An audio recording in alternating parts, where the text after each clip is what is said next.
1 अप्रैल से आपकी सैलरी पर सीधा असर पड़ेगा क्योंकि नए टैक्स के नियम लागू होने जा रहे हैं और ये आपके जेब पर बड़ा फर्क डाल सकते हैं। ये बदलाव नए इनकम टैक्स रूल्स 2026 के मुताबिक होने जा रहे हैं, जो पुराने 1961 के कानून के जगह लेंगे। इसे आसान भाषा में अगर हम समझें तो अगर कोई मल्टीनेशनल कंपनी भारत में 2 करोड़ रुपए से ज़्यादा कमाती है और इसके 3 लाख से ज़्यादा भारतीय यूजर्स हैं, तो भारत में टैक्स देना होगा, भले ही वो कंपनी भारत में हो या ना हो। कर्मचारियों के लिए भी कंपनी से मिलने वाली सुविधाएं अब बदल जाएंगी, जैसे फ्री खाने पर सिर्फ 200 रुपए तक छूट होगी, उससे ज़्यादा पर आपको टैक्स देना होगा।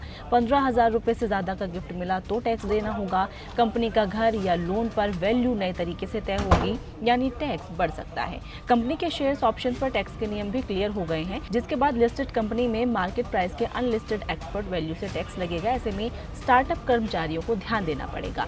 अगर आप निवेश कर रहे हैं तो लंबे समय से बॉन्ड्स पर अच्छी रेटिंग और 10 से 20 साल करना जरूरी होगी। स्टॉक ट्रेडिंग का डेटा आपको 7 साल तक जारी रखना होगा। कुल मिलाकर टैक्स सिस्टम ज्यादा क्लियर और टेक्नोलॉजी बेस्ड बनेगा, लेकिन कई सुविधाओं पर टैक्स बढ़ सकता है। इसलिए अपनी सैलरी स्ट्रक्चर को, निवेश और प्लानिंग अब चेक कर लें।